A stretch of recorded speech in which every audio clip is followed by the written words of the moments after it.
Hello, hello. This is the brain, the free brain. I had to create me a new YouTube site because everything on my phone was totally resetted. Didn't know any of my passwords, so if you see an episode, it's like episode 5. Go back to the free independent thought for all the other episodes before episode 5. Okay, well, here goes the video. Science of consciousness. Well, to do that, some other things need to be defined, namely mind, spirituality, religion, and science. First, mind. What is mind? Simply put, mind is consciousness, not brain, not body, not internal or external world. Consciousness. This is your input point. The connection that is allowing the perception, independent of anything that is perceived or associated as self. So what then is spirituality? Spiritual of mind, the study of consciousness, an observational investigation into the connection point. I gotta say, the background is pretty trippy when he's talking about the mind. Spirituality and spiritual have been tarnished and smudged by religion. I agree with that. Religion has taken the word spirituality and held it high. I agree with that because anytime I ask someone, do you find yourself religious or spiritual? What's the difference? Because to me, they're the same. Religious people follow someone blindly, never ask any questions. That's someone who's religious. Spiritual, if he's going to follow someone, he's going to ask questions like, how do I know you're right? How do you know you're right? How do you know you're praying to someone? How do you know you're not just praying to thin air and all that? So he might be a Christian, but I don't see a sequel or someone who sees themselves spiritual. I don't see those self if they're really honest about it, staying a Christian too long, but they might still stay with Jesus because he makes them feel good. They've taken the word spirituality, overused it, bent it, twisted it, into now it means a belief in religion. And this is totally absurd. Yeah, because easy an atheist or a nihilist can be spiritual. Oh, you don't believe in God? You can't be spiritual. Is all about. And so Just like someone who doesn't believe in God could be religious. Blind faith, Because if you call yourself an atheist but do things blindly, you're religious to me. You can call yourself an atheist all you want. You're religious as atheist, I guess. Spirituality and religion, adherence to dogma, eternal govern and tell you what you're observing. In contrast to spirituality, which through observational exploration you gain the Dharma. Dharma being the observable truths of observation. Now, you can't go by your eyes. Your eyes lie to you. At least that's what the feminists would say. Your eyes are lying to you. Gives us the definition of science. Science is truths that have been established based on observational exploration. Don't you know? Science is sexist and history is racist, so, how dare you bring that up? But one must be careful with science, because it can also become like a dogma. Observational truth within a context. Yep, it can be. Like I said, if you find someone binary, I don't care if you're an atheist, you're religious. You always have to verify the data. Never mind what all pre-existing and pre-established things are telling you. You have to verify it yourself, because any and all data collected is subject to change. So for all my videos I reacted to has something to do with the mind, or the brain, or both. Which brings us to the distinction between science and spirituality. Science deals with the observable truths of what's being observed. Spirituality deals with the observable truths of the observation process. But since the word spirituality has been marred and taken over by religion, there really needs to be a new term for spirituality. Scientific, I It guess. could be called the science of consciousness. All It that seems to works be too, a I title guess. that Westerners Scientific more just sounds comfortable surreal. embracing Are you scientific because or the is this? consciousness already exists. Maybe that's the new word I need to But start since asking people. Buddhism is viewed They don't as get dumbfounded thinking the then same thing. perhaps the science of consciousness would be better suited.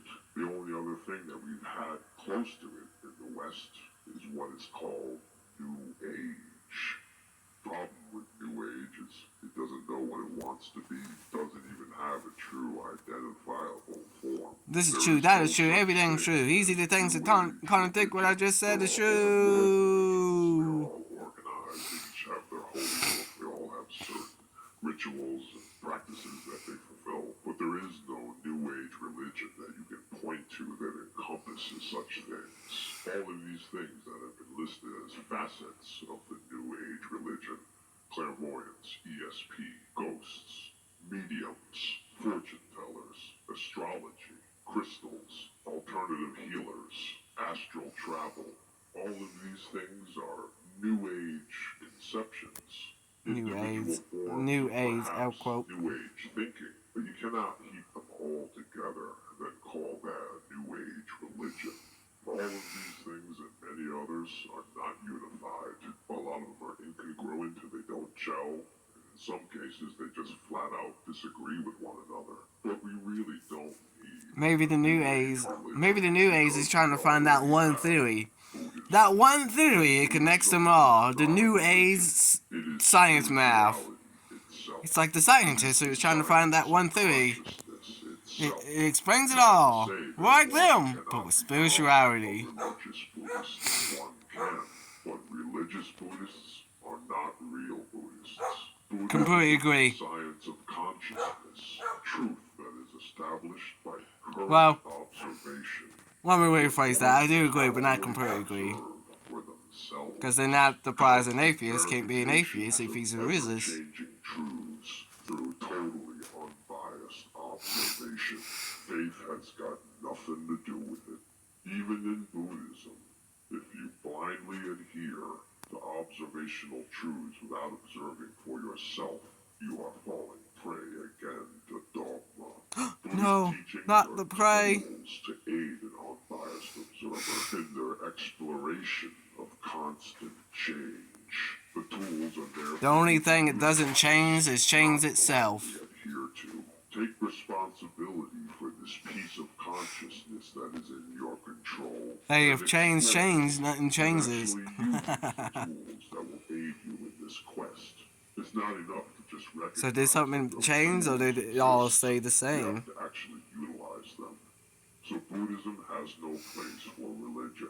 There is no place for faith in Buddhism. He kind of looks like he's looking at my controllers like, yum yum. Xbox controller is my favorite. Look, he already looks like he's like sovereign on that one. It's my favorite color too. I'll eat those white ones, but you know I won't like it.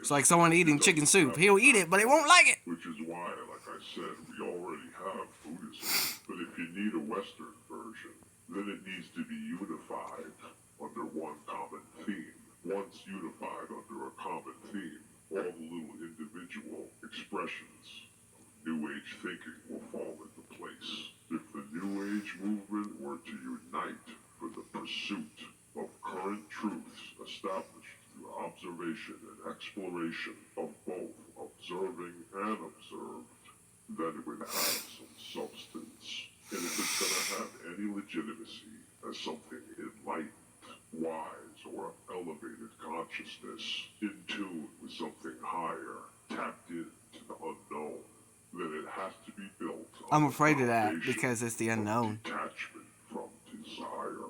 Desire can hinder or prevent the process of exploration and observation. Desire is. I think desire is a good thing. Like, I desire to be healthy. This is why I desire to get over the water. Because it leaves room open. It's attachment I find to be Desire. the bad thing. Oh, the passion. Like the story about the two monks. So One monk built a boat because he desired to get over the water. The other monk was attached to the boat, so he dragged it. He's knowing he didn't need it. The contradictions. And that's because the satisfaction of desire is in full He was effect. attached to it. He liked it. He was signing sparklery. So he dragged it. Dragged it and dragged it. Till he couldn't drag it no more.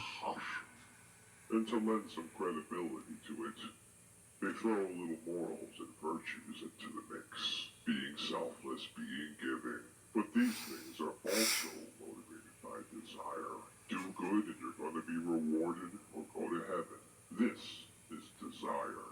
And no, yeah. desire is not good. You cannot make an argument for desire. Desire hinders I just did. science of consciousness. When we succumb to desire, we have given up on our experience. I just did, bro. I just did. Deal with it. Because after all, we desire to be healthy. We desire to create a family. We desire to build the next new thing to get us famous. So discover the next new thing to get us famous. But it's our attachment to the things. It drives us crazy. Lorato's observation journey, and therefore have fallen back into faith. Faith is a trap. It concretes us, and people are engaged in it without even realizing they're engaged in it. And it goes way beyond just religion. It applies to your whole conscious experience. Anytime you let the external tell you the way things are, and you accept this external explanation, this is faith. And faith in the external explanations is what keeps you locked in place. These are the chains that need to be broken. The shackle that needs to be shattered. You must question and verify everything. And you're gonna have Everything. quest. Easy the uncomfortable questions like, is equality true? Authority figures, God, and yourself. Well, okay. That was the end of that video. Well, that is the end of the brain. You can't go no farther. It's the end. It's the end. Well, goodbye.